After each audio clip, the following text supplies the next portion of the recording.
Better Call Saul, season 4, episode 6. Season 4, episode 6. This episode was one of the more beautiful episodes I've ever seen. The nuance, the Easter eggs, the way that they played to the audience through the camera was so exquisite, so expertly done, that a lot of other shows need to take note of how it's done. Now, the interesting thing is that Better Call Saul, again, it's not appointment television. It's not a big show that everybody watches. It's not one of these shows that has 10, 20, 15 or so million people watching on a nightly basis. But it is a show that's handcrafted to a television audience. So much so that it delivers on the same level as its predecessor. For those who do not know, I am the Black Guru, and what I offer is sage wisdom. Man, this episode here was really, really good. This episode was really, really good.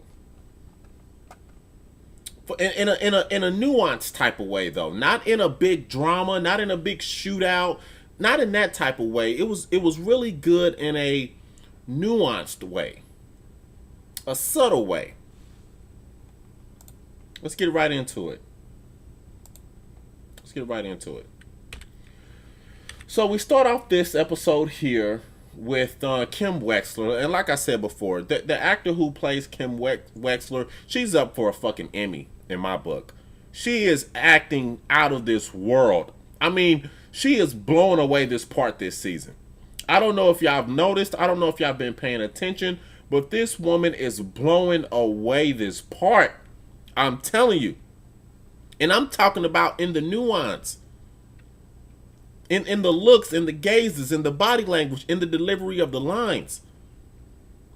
So we start off here where they're both a flashback, like we normally start off Better Call Saul. We normally start off at some point in the past. And I don't know.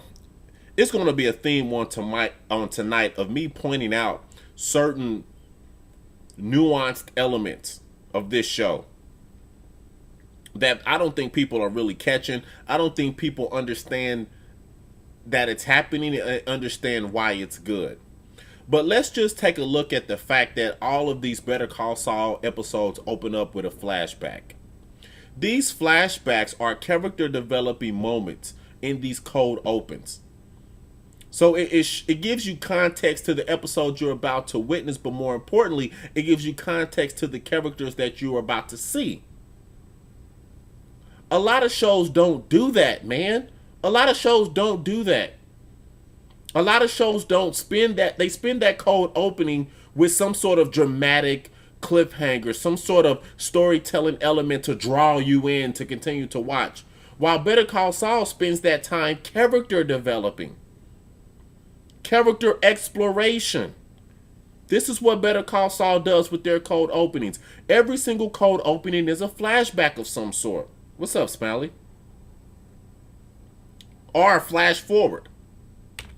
Beautiful stuff. And like I said, Kim Wexler, she's knocking it out the park this season. She's up. She needs Emmy consideration. She really does.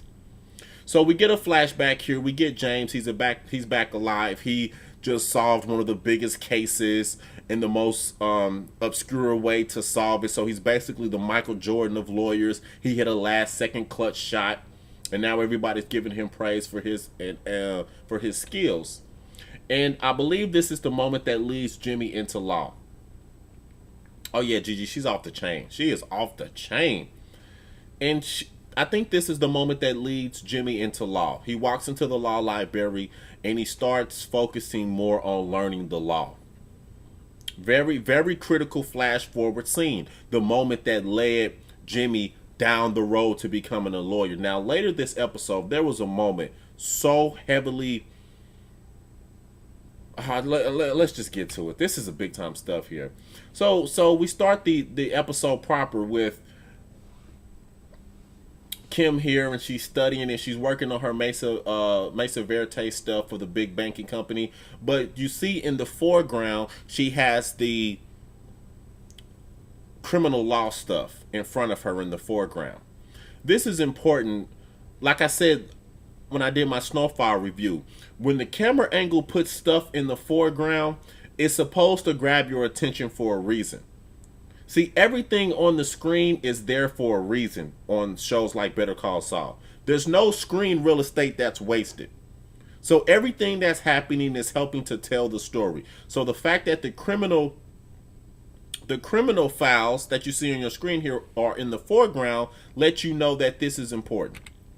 So Jimmy comes in, talks to Kim. This is later that morning. She talks to Kim and they have a conversation about him not wanting to actually go see a therapist. And she sees that Jimmy wants to actually go back into law and practice law with Kim. That's his goal. He wants to get into law after 10 months, after his suspension is up, and practice law with Kim. And Kim's like, she don't really know about that. She don't know if she's really feeling that or not. She don't know if she's really down for that or not.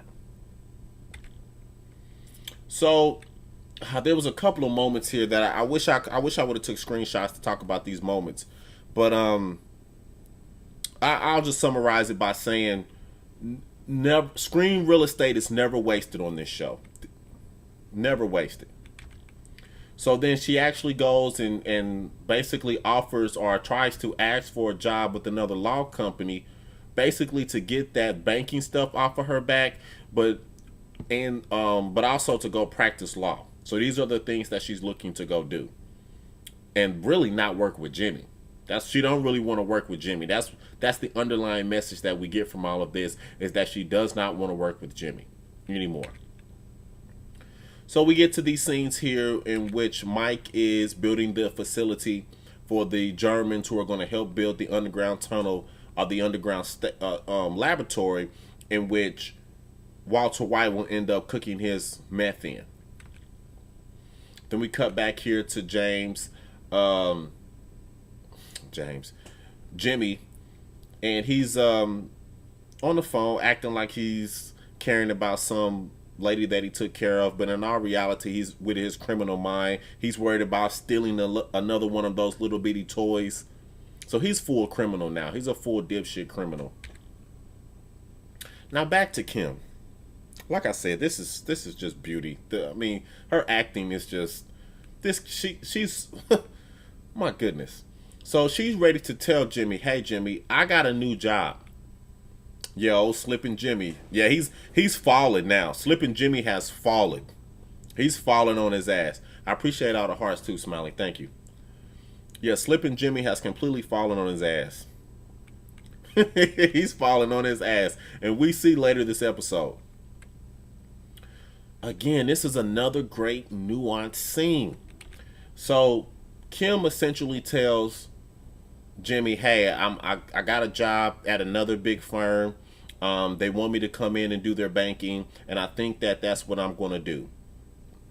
And look how she's leaning forward. This is what I mean by beautiful acting. Look how she's leaning forward with her hand under her chin, waiting to get the approval of Jimmy to take this next step. See, this is what I mean by she's acting her ass off this season. The way she conveyed the message, but the way she's looking at him, wanting his approval. She doesn't want to make him mad. She understands that he actually wants to go into law, so she doesn't want to offend him, but at the same time, she understands that logically going into work at a law firm with Jimmy just isn't the best thing to do. So she's caught between these two things. And this expression right here shows, can you, do you approve of this decision? Are you okay with this? Man, I'm talking about, this is perfect stuff. So Jimmy goes around the corner, and in a scene reminiscent of The Godfather Part 1, when Michael comes out the restroom to shoot Solanso, and he sits there and he hears the music and the sound begins to take over the sound begins to take over, and he's as he's thinking and as he's dealing with what he's going through. This scene is very reminiscent of that, and it's done in that classic style. Very, very good stuff. So he comes back and he's like, yeah, we're cool. No big deal. No big deal. So we got Mike here, and Mike is talking to his, I think that's his daughter, right? Basically apologizing for the bullshit he did a couple of episodes ago. Another good scene here where they learn that H&M is starting to fall off. So they want to help H&M get back on his feet. So he's basically giving a rah-rah speech to your boy here to tell him to get his shit together. Jimmy buys some phones. He's about to start hustling phones back on the streets. So we're back at the nail shop. He's back in his old office, which is starting to become cyclical with me. And this is one of the problems I have with the show, is that Jimmy keeps going on these cycles of being a upstanding guy, and then an underworld figure, then an upstanding guy, then an underworld figure. And I thought it was kind of getting weak, and we're back here again, but it seems as if this time we're back here for good, which is something I find interesting. Now, here was the big thing on tonight. When I seen this scene right here,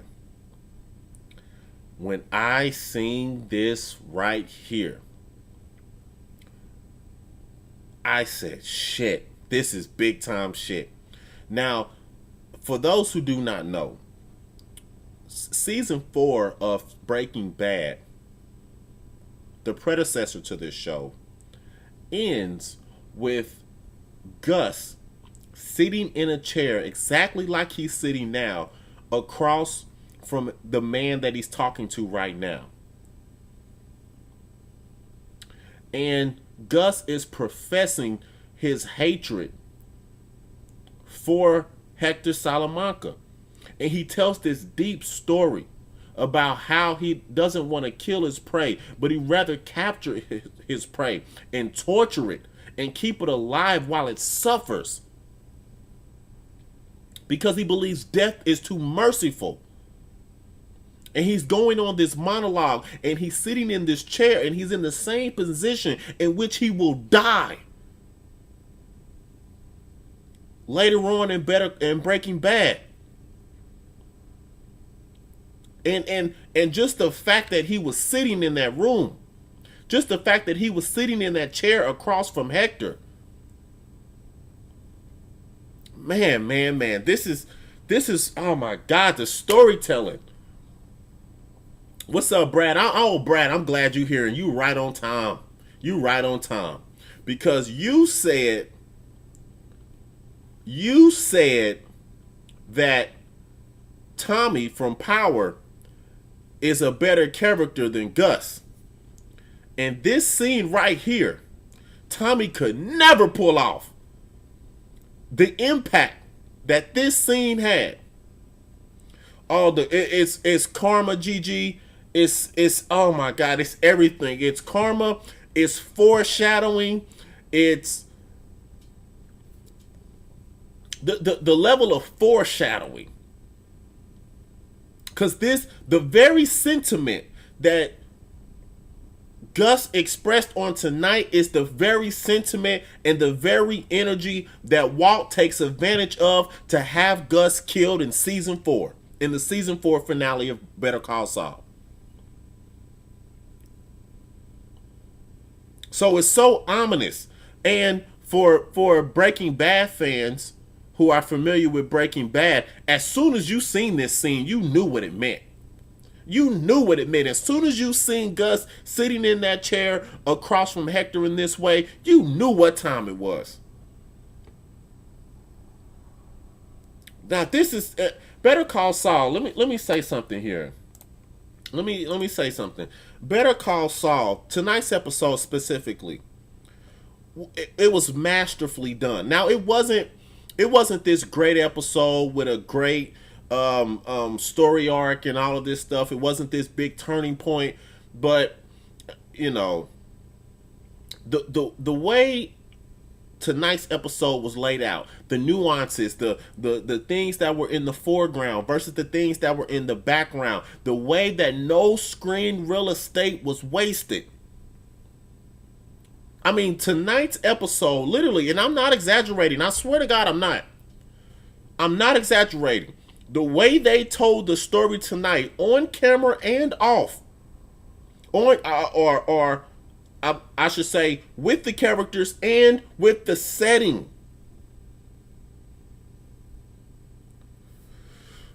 I review a few shows. Y'all know the Black Guru, what I offer, sage wisdom. I review a few shows every week. The type of shit that I seen from tonight's episode, you do not see in other shows. You do not see.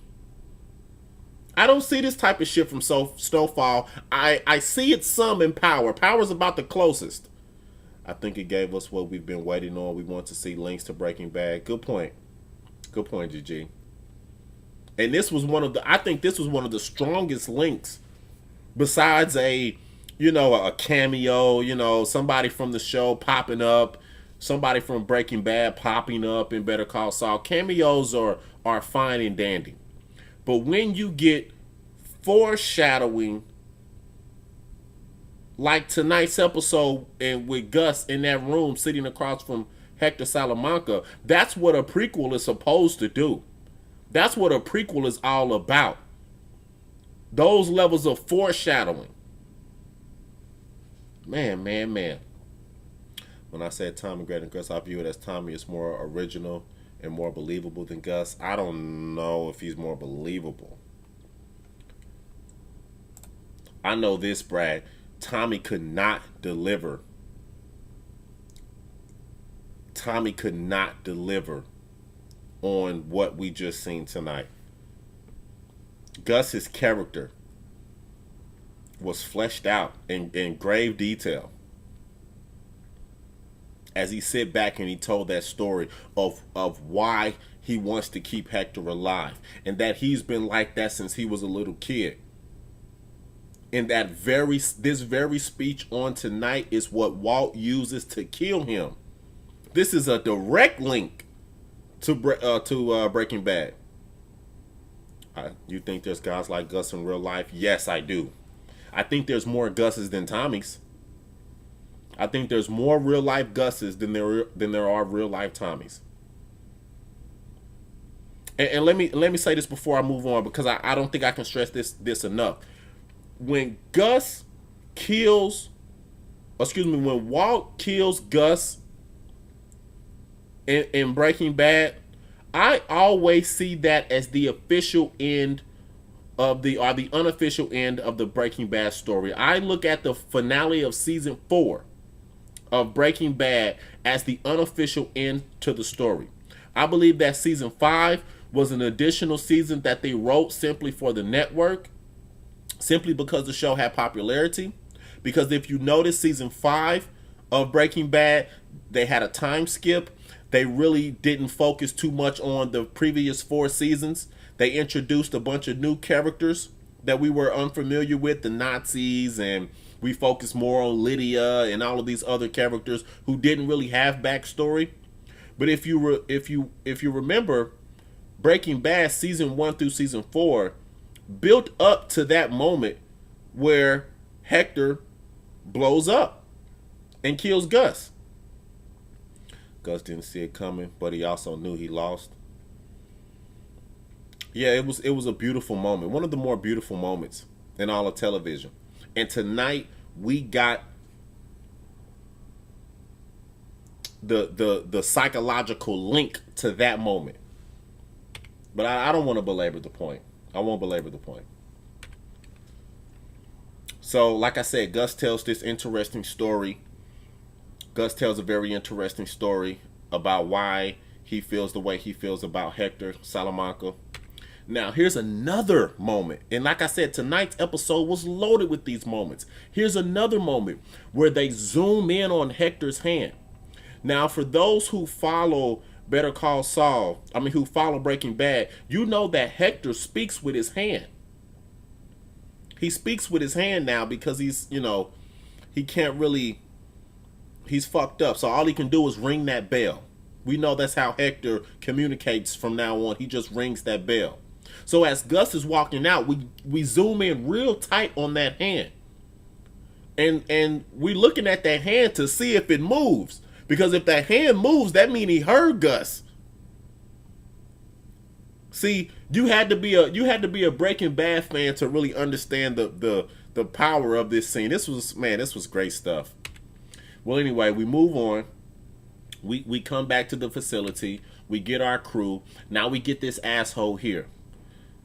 We get this asshole right here. You know, the doc said he could hear people talking to him. He said he may be able to hear people talking to him. I don't think, Brad, that Hector's made a full recovery, or not a full recovery, but he's not recovered to his... I was staring at the scene so hard. Yeah,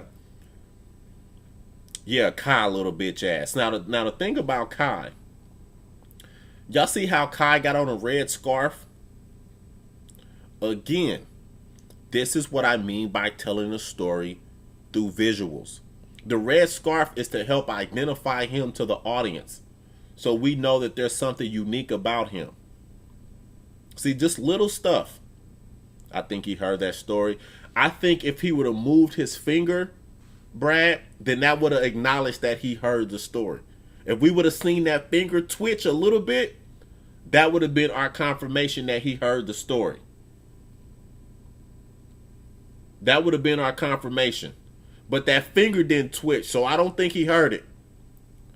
But if that finger would have moved 1/4 of a fucking inch, I would have said, oh shit. Now, what type of TV show could make you wait on the minor movement of a finger? What show you know could tell that much story with the movement of a finger? What show is that? I mean, that dramatic can build to a moment where the movement of a finger could mean so much. But I digress. Like I said, we had a bunch of stuff on tonight. Well, Mike is breaking down how things are going to go at the facility as they build out the laboratory that Walt will eventually use. And this guy's all smug. He's drinking his beer. He's worried, where the bitch is at. He's acting an asshole. Being a bit of a fucking dick. And Mike's not having it.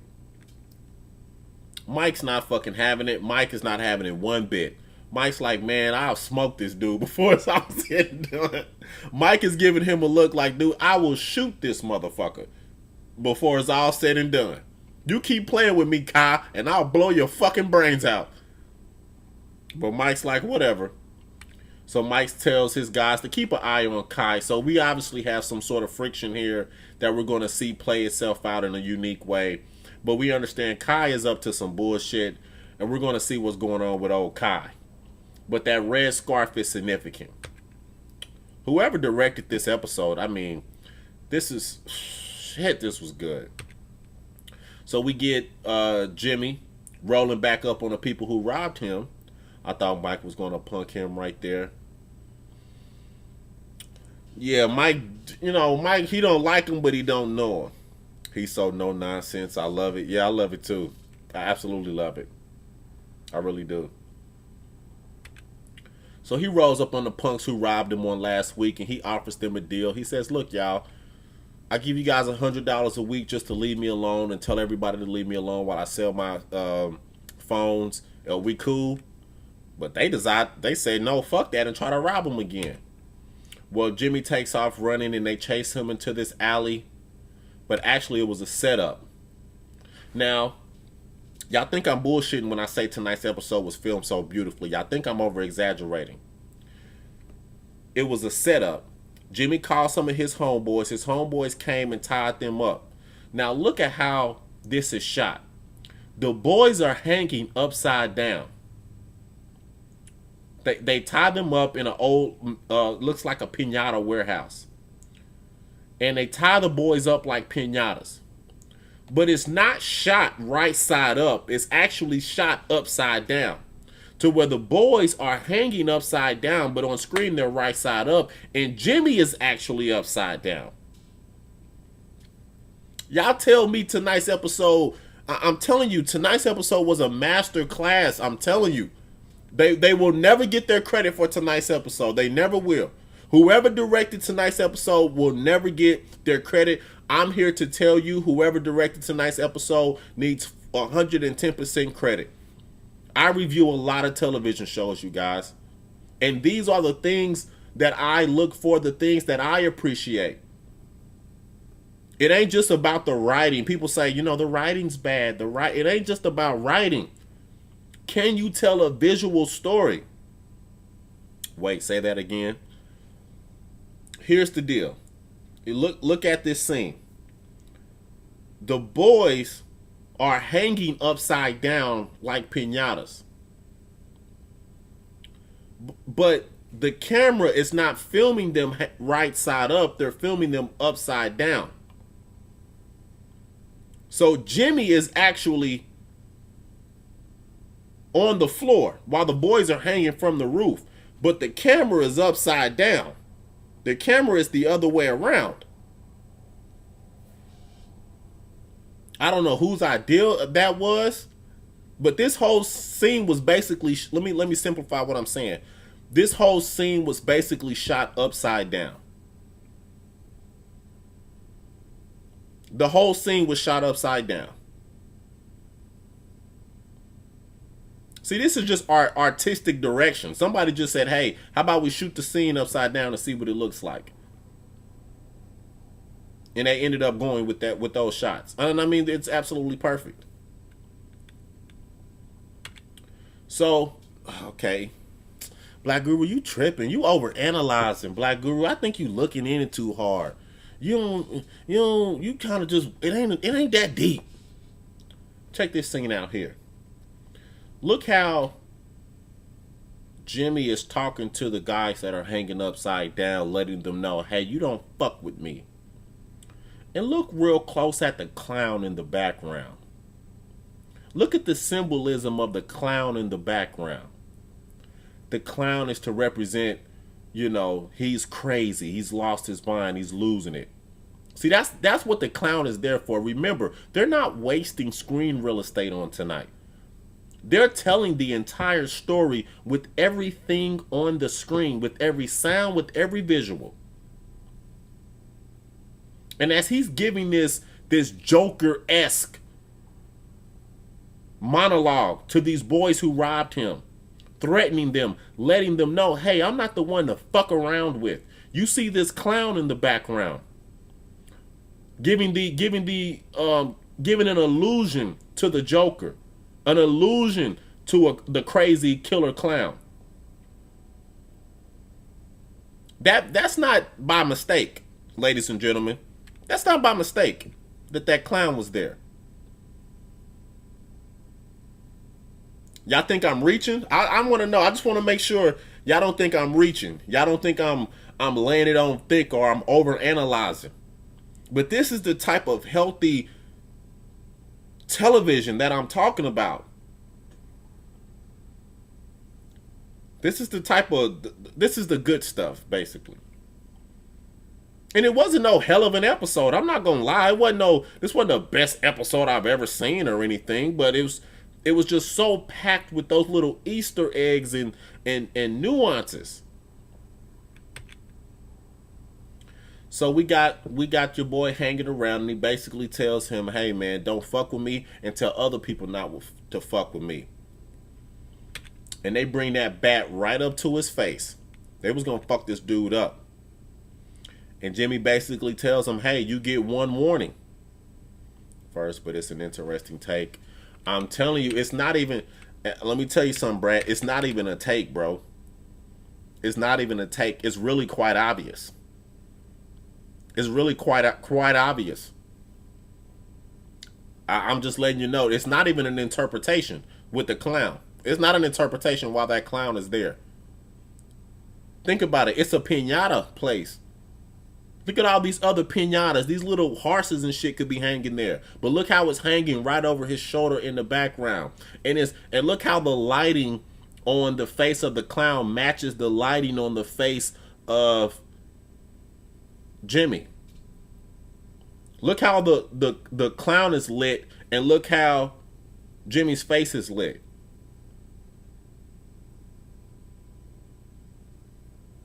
You see what I'm saying? So that's intentional. That's to tell the audience this is intentional. It may hit your subconscious and not your conscious. It may just work in the subconscious. But whoever directed this episode, I mean, this is 5-star shit. 5-star shit. So we basically end the episode here with him walking off, letting the boys know Jimmy's nothing to fuck with. We got this, you know, upside down scene where Jimmy's upside down, but the boys are upside down. You know, it's all confusing, but it's all great. It's all cattywampus, but it's all great. So yeah, you guys, this episode of Better Call Saul, and I know I was a little bit long winded. I know I got into the minutia, but this is the type of shit that I'm talking about when I say, you know, good television, good storytelling, good visuals. Everything isn't about dialogue. Things are about conveying a message. And I tell you, Insecure never does it. That never happens on Insecure. Rarely, it happens on Power. Every so often, about 2/3 of the time, Power gets into that sort of storytelling, visual elements. And the shit is I've only seen it happen one time on Snowfall. And that was the last episode of Snowfall with some of Franklin's storytelling. But you never seen that the camera angles and the things in the foreground, things in the background, helping to understand the character psychology. Remember I complained about that for the longest time with Snowfall, that we can't get into the mind of Franklin. We don't really know what Franklin is thinking. Part of that is because they never used some of those storytelling visual elements, like the clown in the background of Jimmy, showing that right now Jimmy is on some Joker shit. He's on some crazy shit. He's on some, you know, they're showing you where Jimmy's mind is right now. Okay? By having that in the background. And the gut scene, I can't. What more can I say about the gut scene? What can I say that I haven't said about that gut scene? That was perfect. That gut scene is really, I would say maybe 60% of the reason why Better Call Saul. I probably even watch Better Call Saul for moments like that. It's probably 65% of the reason I watch. Because like I said, Gus being killed in that kind of same position, that basically ended the story of Breaking Bad. Everything built really up to that moment. 3 seasons of storytelling built to that moment. Was that really Hall at the end? He looked skinny. Yeah, that's really him. He lost some weight. Yeah, that was really him.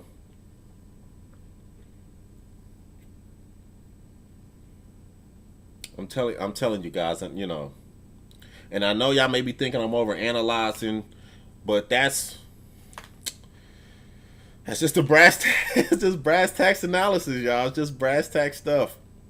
For those who do not know, I am the Black Guru. What I offer is sage wisdom. Follow the Black Guru if you don't already, and keep those hearts flying. Remember to visit shopguruhats.com and pick up the latest Black Guru hats.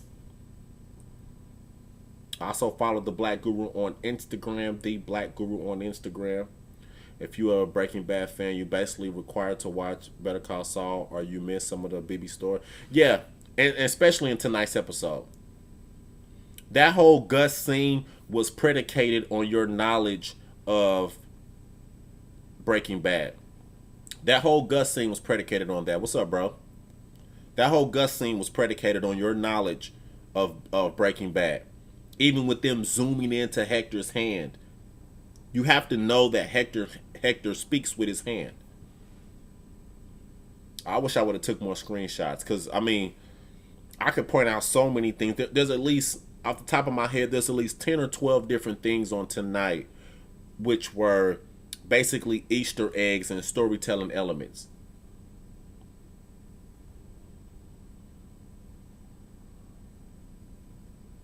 And like I said, it wasn't.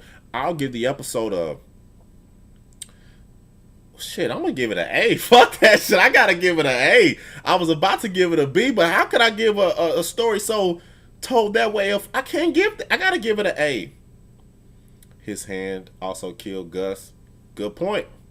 That's a good point, Brad. That's a good point. He rung that bell and that set off that bomb. So they were zooming in on what killed him too, right?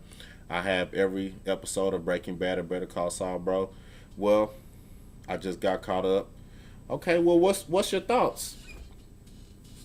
Because like I said, tonight's episode was a home fucking run. It was a home run, but not in the way that you would think. Tonight was a master class in television. I'm telling you right now. And it, like I said, I've seen better episodes of things. I've seen more. I guess what I'm saying is I've seen more exciting episodes.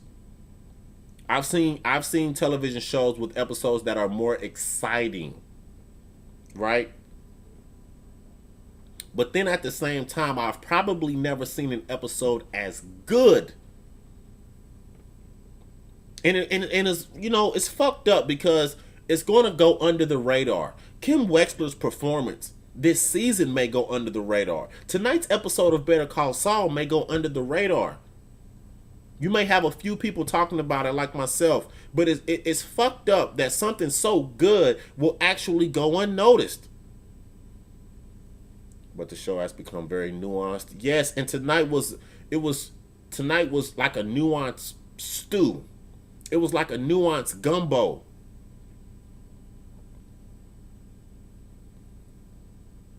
And I hope y'all don't think that All Black Guru, you just, like I said, overanalyzing, or you just kind of looking at this thing and looking at that thing. The things that I mentioned on tonight were there for you to realize. So I'm not interpreting anything. I'm not looking at something and interpreting what that could mean or what it should mean. The things that I pointed out on tonight were purposely done. Like I said, the scene where Jimmy was at the restaurant. It was good to see the boys strung up like piñatas, right? And then the way they shot that, with it being upside down. The way they shot it upside down was crazy. This scene here, back at the restaurant, when I think Saul should have punched him in the balls or something. Yeah. When Kim told him that she was about to accept that job, that she'd been offered a job at a big firm, and in his heart and mind, he wanted to start back law so he can work with her. He'd been calling around asking for big old signs. He was serious about that shit. And she found out about that shit and basically went and took a job because she doesn't want that to happen. He walks off and he stands by the kitchen in complete silence. And the noise of them chopping and the noise of a kitchen at a busy restaurant began to crowd his mind.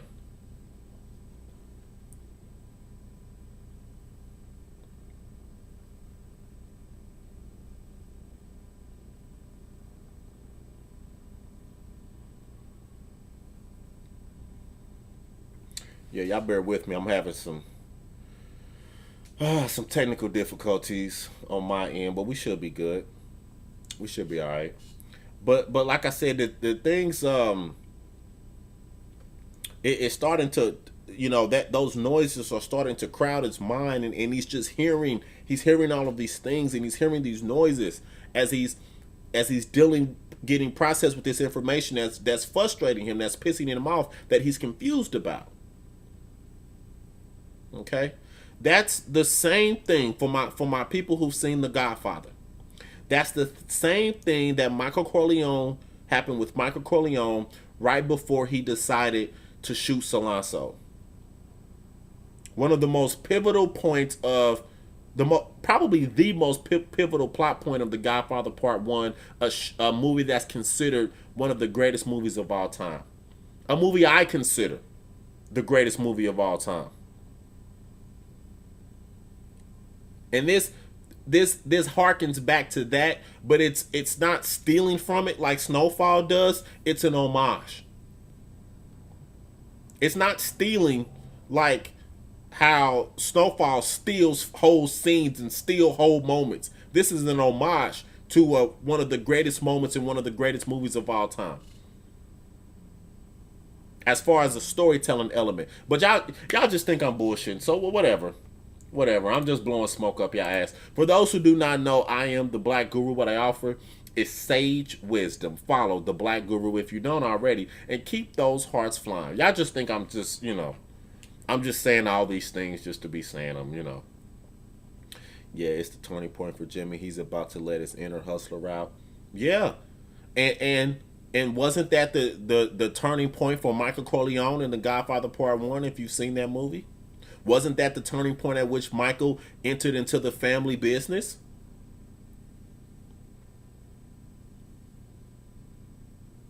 Once Michael killed Solanso?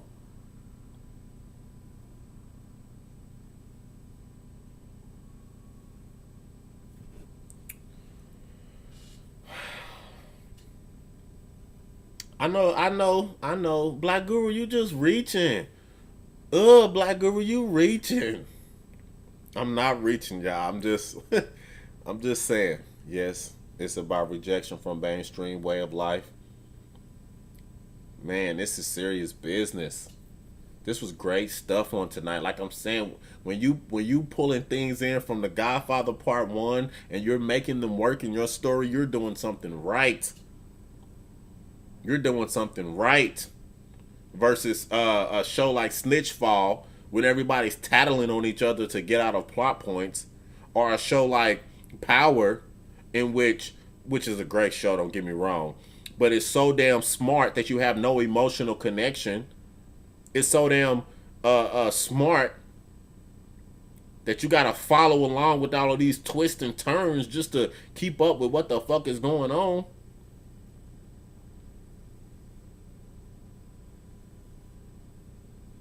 Or a show like Insecure, in which the main protagonist is not even, the main protagonist doesn't even really have a focused character, which halts the entire story. In a way, all of the cartel-based shows are homage to The Godfather. That's true. That's true. But this particular moment was very significant. Very, very significant. And I'm not shitting on Insecure, Power, and Snowfall. The only reason I review those shows is because I like them to some degree. So I'm not saying, but I'm just saying, Better Call Saul, when I post these videos on YouTube, here's the thing. When I post my videos on YouTube, Better Call Saul gets the least views out of all of them. Better Call Saul, out of all the shows I review, it gets the least fucking views. But it literally is the best fucking show. It's exemplified by tonight's episode. It's literally everything especially tonight's episode. It's everything I asked for in a TV show. Everything I'm looking for, everything that is good about TV was in this episode here.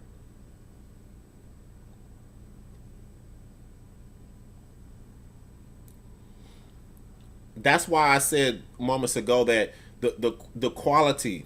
I hope they get an Emmy for this shit, because this doesn't need to go unnoticed.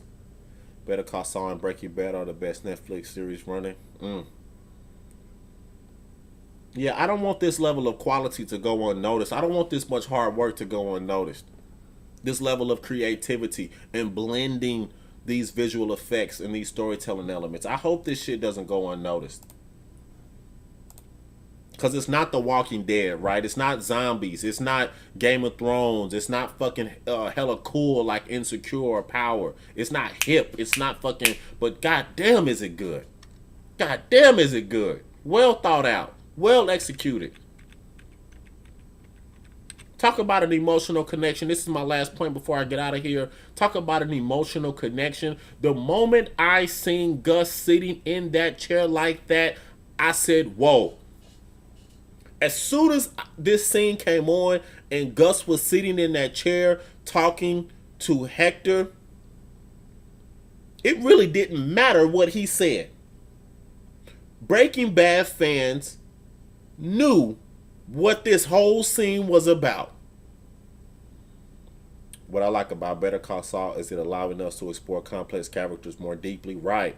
And from an emotional level. Not like Power where it's all story. He turned on him. He didn't trust him. He lied to him, but he told her the truth. But will he tell the truth this time? We don't know. Will he lie this time? We don't know. Come on with that shit. Yeah, that's exactly how Gus died. And you feel that, Brad, as soon as this scene comes on. Gus telling that story about his childhood in the dark was so deep. It was so deep because he's in the exact position in which he'll die. He will die for that sentiment that he had on tonight. He will die because of that philosophy that he laid out on tonight of how to deal with the people who take from him. That very philosophy will get him killed in that very position. And you knew, Breaking Bad fans knew this instantly. The story was just good backstory. The story was just a good way to convey things from a dialogue perspective. But we knew as soon as we seen him sitting there in that chair, we knew what time it was with this. We knew what this scene meant.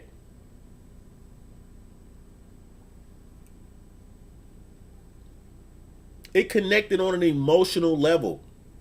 It conveyed to the audience's emotions. It didn't appeal to logic per se. Not to say that, it appealed emotionally, like it made you cry or it made you sad or it made you happy. Not in that way, but you understood on a secondary level what was happening here. I love Better Call Saul. This review is going to make me go check out Breaking Bad. Him being a legit businessman, my man, it makes him super fascinating as a major drug lord. Facts. And moments like these show his villainy. It shows his disposition. It shows why he's a major drug lord. Moments like these. I wonder how people who never watched Breaking Bad viewed that scene. I don't know either. I don't know, but for the Breaking Bad people, it had to blow your socks off because it sure blew mine off. Quiet scene, dark room. Ain't no gunshots, ain't no helicopters, ain't no mollies being popped. Dark room, quiet, and one of the most powerful scenes in all of television as far as I'm concerned. As far as a prequel in regards to its predecessor. Like I said, I can't say. Now I have to give it an A. Just on the nuance. This was a master class in nuance. It was just storytelling in the dark. And still was very powerful. And more powerful than any shootout I've ever seen. I'm sorry, you guys. They zoomed in on a finger. I hate to repeat myself, but they zoomed in on a damn finger. And I'm watching a man's hand. As if I'm watching a man save a woman from a burning building. I'm watching a man's lifeless hand as if it's one of the most compelling things I've ever seen on TV. Goodness gracious. And like I said, I guess I'm going over it a lot, and I'm pointing all these things out. There were other moments too that I just don't have screenshots of, so I don't want to talk about too much. But there was other moments in this episode, especially early on here. Maybe I can explain them verbally.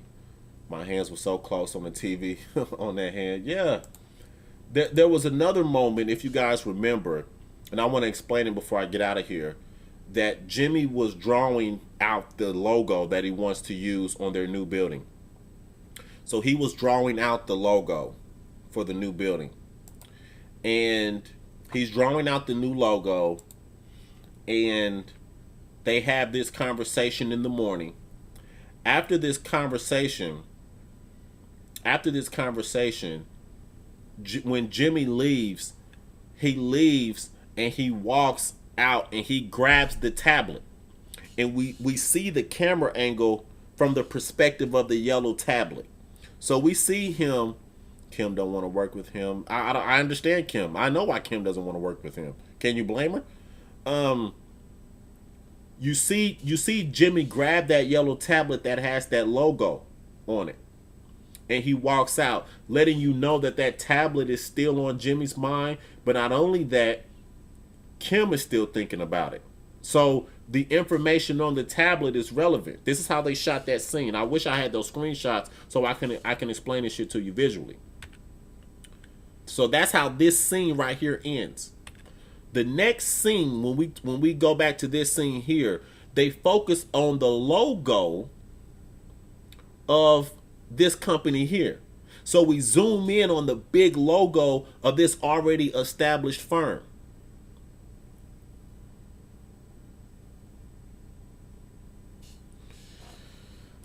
Man, this type of shit. I just hope and pray to God. Let's all bow our heads. Let's all bow our heads. Let's all bow our heads. TV gods, I ask of you tonight not to let tonight's episode go unnoticed. Please, TV gods, please not allow the nuance and the craftsmanship that went into tonight's episode go unnoticed. TV guys, you blessed us with great shows like Breaking Bad, great shows like Dexter, great shows like The Wire, even though I haven't seen it yet, but everybody else seems to like it. You've blessed us with Married with Children and Martin. TV guys, please do not let tonight's episode go unnoticed. Thank you. Amen. For those who do not know, I am the Black Guru. What I offer is sage wisdom. Follow the Black Guru if you don't already, and keep those hearts flying. I'll catch you guys on the flip side. One love.